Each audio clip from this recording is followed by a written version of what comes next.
एक लड़का जो मेडिकल की पढ़ाई कर रहा है, बीएस की पढ़ाई कर रहा है, उसे एक बंजारा लड़की या एक आदिवासी लड़की भी कह सकते हैं, उससे प्यार हो जाता है।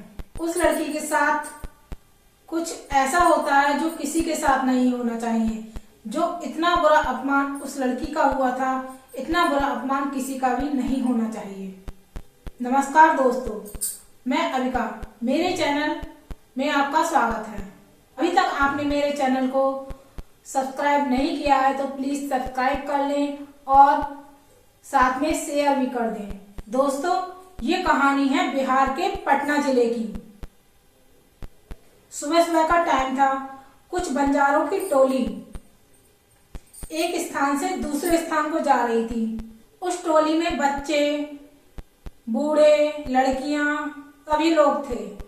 दोस्तों, इस टोली में एक लड़की थी जिसका नाम था फूलो। वह देखती है कि नदी के किनारे कुछ सूखी हुई लकड़ियां पड़ी हुई हैं। वो उन सूखी लकड़ियों को लेने के लिए वहां पर जाती है। तो वहां पर जाकर वह देखती है कि वहां एक लाश पड़ी हुई है एक लड़के की।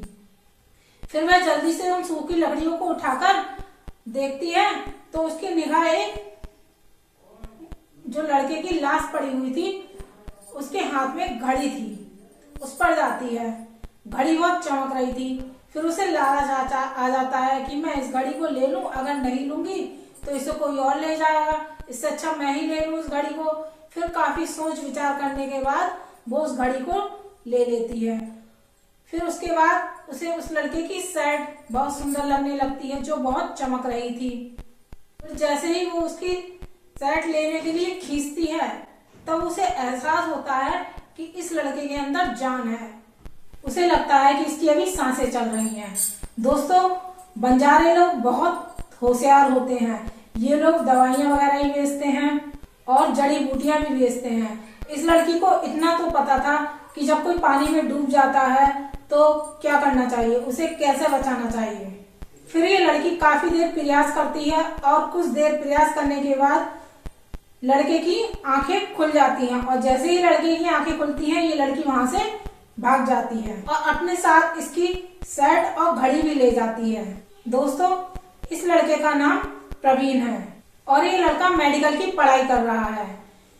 ये अपनी गर्लफ्रेंड के साथ पुल पर पार्टी कर रहा था। ये पुल पटना का था, उस पर ये पार्टी कर रहा था और इसने बहुत पी रखी थी, मतलब ड्रिंक कर रखी थी और इसका पैर स्लिप होता है और ये नदी में गिर जाता है। होश आने के बाद फिर ये लड़का पता करता है कि मैं किस जगह पर हूँ। तब पता करने के बाद इसे पता चलता है कि ये 7 किलोमीटर आगे आ गया है। फिर ये अपने एक दोस्त को फोन करता है। दोस्त एकदम नॉर्मल बातें कर रहा था, जैसे कुछ हुआ ही नहीं है। उसे कुछ दोस्तों पता ही नहीं था। दोस्तों, फिर ये सोचता है कि इसकी जो प्रेमिका है उसका नाम है स्वीटी, कि इसका मतलब स्वीटी ने किसी को बताया ही नहीं कि मैं नदी में गिर गया हूँ और मेरे साथ ये घटना हो गई है। दरअसल दोस्तों, हुआ ये था, जब ये नदी में गिरा था तब स्वीटी ने इसे काफी दूर दूर तक ढूंढा, लेकिन ये कहीं भी दिखाई नहीं दिया। तो स्वीटी को लगा कि ये नदी में डूब चुका है। अब पुल के पास पानी का बहाव बहुत तेज होता है। स्वीटी को लगा अब ये तो मर गया, ये नदी में डूब गया है। फिर उसने सोचा अब मैं किसी को बताऊंगी तो हर कोई मुझे ही गलत समझेगा। कोई ये सोचेगा कि मैंने ही उसे धक्का दिया है और सब मुझे ही दोषी समझेंगे। मेहनत के बाद मैं यहाँ तक पहुंची हूँ। मेरे घर वालों का भी सपना है मुझे डॉक्टर बनाने का। इस प्यार व्यार के चक्कर में मेरा सपना अधूरा रह जाएगा। बस यही सब बातें सोचकर दोस्तों स्वीटी चुप रह जाती है, वह किसी को भी नहीं बताती है। 2 दिन बाद प्रवीण जब अपनी क्लास में पहुंचता है तो स्वीटी उसे देखकर अपनी निगाह नीचे झुका लेती है। उसे शर्मिंदगी महसूस होती है कि मुझे ऐसा नहीं करना चाहिए था। दोस्तों, प्रवीण ठान लेता है कि इस लड़की से अब कटअप कर लेना ही सही है। अब मैं इस लड़की से कभी कोई बात नहीं करूंगा। अब प्रवीण अपने रूम पर जाता है और फूलों के बारे में सोचने लगता है और फिर उसी जगह पर जाता है जहां पर इसे फूलों मिली थी। वहां पर काफी पता करने के बाद इसे पता चल जाता है कि फूलों कहाँ है और फूलों इसे मिल भी जाती है। वहां पर फूलो दवा बेच रही थी। ये फूलो के पास जाता है और उसे अपनी 10-15 बीमारियां बता देता है और फिर फूलो इसे दवाइयां देती है। यह इस तरह उसकी सारी दवाइयां खरीद लेता है और उसे 5,000 रुपए देता है। फिर कहता है तुम कल फिर आओगी, मुझे और दवा लेनी है। फूलो हाँ कर देती है। इस तरह से लड़की रोज आने लगती है। ये दवा के बहाने उसे रोज बुलाता है और लड़की भी रोज आने लगती है और इन दोनों की बातचीत और मुलाकात होने लगती है। दोस्तों, लड़की बहुत सुंदर थी। लड़की प्रवीण के बातचीत करने के तरीके से और नजरों से सब कुछ समझ रही थी कि ये किन नजरों से मुझसे बात कर रहा है। अब दोनों एक दूसरे से रोज मिला करते थे। एक दिन प्रवीण देर से पहुंचता है तो फूलों की आंखें गुस्सा से लाल हो जाती हैं। तब प्रवीण कहता है कि मैं कहीं काम में फंस गया था। दोस्तों, फूलों इन 7 दिनों में प्रवीण से बहुत प्यार करने लगी थी। प्रवीण कहता है तुम्हें मेरे साथ चलना है, झट से हाँ कर देती है और प्रवीण उसे अपने रूम पर ले आता है। प्रवीण उस लड़की को आम लड़कियों की तरह पहनने के तरीके, बोलने के तरीके, मोबाइल चलाने के तरीके, खाने पीने के तरीके, सारे तरीके सिखाने लगता है। जैसे आम लड़कियां होती हैं उनके तौर तरीके उसे सिखाने लगता है। क्योंकि दोस्तों, फूलो एक बंजारन थी तो उसके चेहरे पे काफी हरे हरे रंग के टैटू गुदे हुए थे।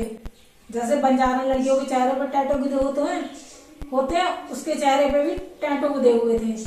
फिर एक दिन स्वीटी को प्रवीण पर शक होने लगता है कि ये किसी लड़की से बात करता है और वह पता करते करते प्रवीण के रूम तक पहुंच जाती है और उसे फूलों के बारे में पता चल जाता है। और एक दिन वह फिर से प्रवीण के रूम पर जाती है और फूलों को बाहर बुलाती है और उसे खूब बुरा भला कहती है और उसके साथ खूब मारपीट करती है और उसके कपड़े भी फाड़ देती है। जब प्रवीण को यह सब पता चलता है फूलों के द्वारा, तब प्रवीण कुछ दिन के लिए शांत बैठ जाता है और कुछ दिन बाद वह स्वीटी के रूम पर जाता है फूलों को लेकर और ये लोग पूरी प्लानिंग के साथ जाते हैं। जैसे ही स्वीटी रूम की किवाड़े खोलती है, फूलों स्वीटी को खूब मारती है। मारते मारते उसे नीचे गिरा देती है। तब ये दोनों कहते हैं कि अब तुम चाहे कुछ भी कर लो, चाहे पुलिस में जाओ, चाहे कुछ भी करो, तुम्हें जो करना है वो करो। और प्रवीण अपने सभी दोस्तों को बुलाकर सबके सामने ये स्वीकारता है कि मैं इस लड़की के साथ, फूलों के साथ शादी कर रहा हूँ। और वह अपने घर वालों को भी बताता है कि मैं फूलों से शादी कर रहा हूँ। घर वाले नाराज होते हैं।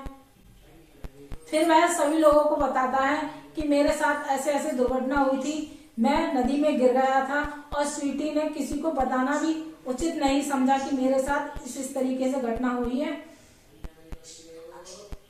तब उस समय पर फूलों ने मेरा साथ दिया था। अगर फूलों मेरा साथ न देती तो शायद आज मैं जिंदा ना होता।